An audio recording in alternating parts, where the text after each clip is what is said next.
You're showing up on social media and posting on a regular basis. You might even be running ads and you're constantly DMing people, but the clients still aren't coming in consistently, and you're starting to wonder if you're doing something wrong. By the end of this video, you'll know the real reason that Christians struggle to get clients, and you might be surprised that the problem is not your marketing. Over the past few days, we've talked about breaking free from the poverty mindset, walking in your identity as a son or a daughter, and discovering your divine assignment. Today, we'll talk about why the people you're meant to serve aren't buying what you have to offer just yet. Most struggling entrepreneurs think they need better marketing tactics, more followers, better graphics, catchier headlines and titles, or the latest social media strategy. But here's what I've learned. People don't buy because of tactics. They buy because they trust you. And trust isn't built on clever marketing. It's built through relationship. As Michael Port says, marketing doesn't get you clients. It gets you awareness. And that's exactly what we're going to unpack next. Once you create awareness for what you offer, potential new clients will check out your foundation for stability and security. If they like what they see, they'll give you the opportunity to earn their trust over time.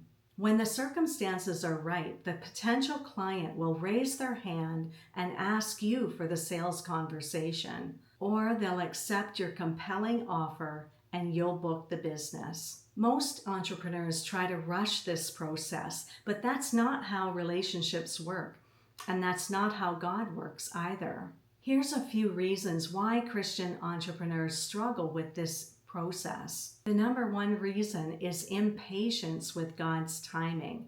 We want to rush the process and get them to buy, so we push too hard and too fast. God builds relationships in seasons, not shortcuts. The second reason is focusing on transactions rather than transformation. We're thinking, how can I get them to buy now? When we should be thinking, how can I serve them best right now?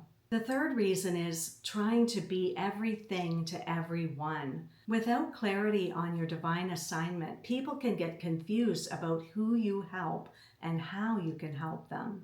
And the final issue is not building enough trust.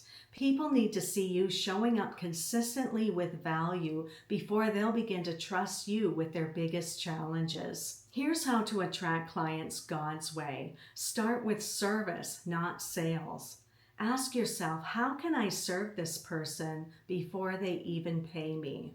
Secondly, be consistent, not perfect. People need to see you showing up with insight and value, so then they'll trust you with those bigger problems. The third thing is share your story authentically. People need to see your vulnerability, to know that you've experienced the challenges they're going through and you have the answers that can help them move to the next level. And finally, focus on the few, not the many.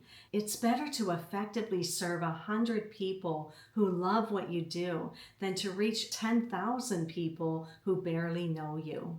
Jesus never chased after crowds. He served people well, and the right people were drawn to him. And these same principles can work for you in your business. Serve people with a genuine heart before asking anything from them. Show up with a consistent message and character. Share stories that people can relate to. And finally, build trust through transformation, not tactics. So here's some practical steps you can take this week. First of all, audit your client journey. Are you rushing people to buy, or are you building genuine relationships with people that will result in long-term business relationships? Secondly, create value first. What can you give away that demonstrates your heart and your expertise? Third, be more specific. Instead of helping everyone with all their problems, get to know your divine assignment and what their pain points and desires are and how you can help them. Number 4, show up consistently. Choose a platform, whether digital or in real life, and show up consistently, adding value, even if you don't see immediate results. And finally, number 5, share your story. People connect with your journey, not just your expertise. Here's the truth. Building trust and credibility takes time. There's a lot of research out there that says people need to see you 7 to 12 times before they'll consider buying from you. This isn't just a marketing rule, it's generally how relationships work. When you're operating as someone with a divine assignment, you're not busy chasing clients. You're patiently building and trusting God to bring the right people at the right time.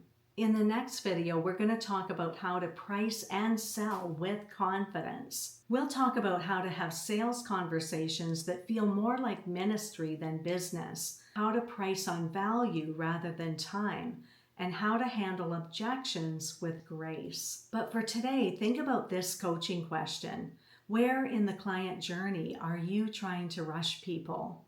And what can you do differently to bring better results?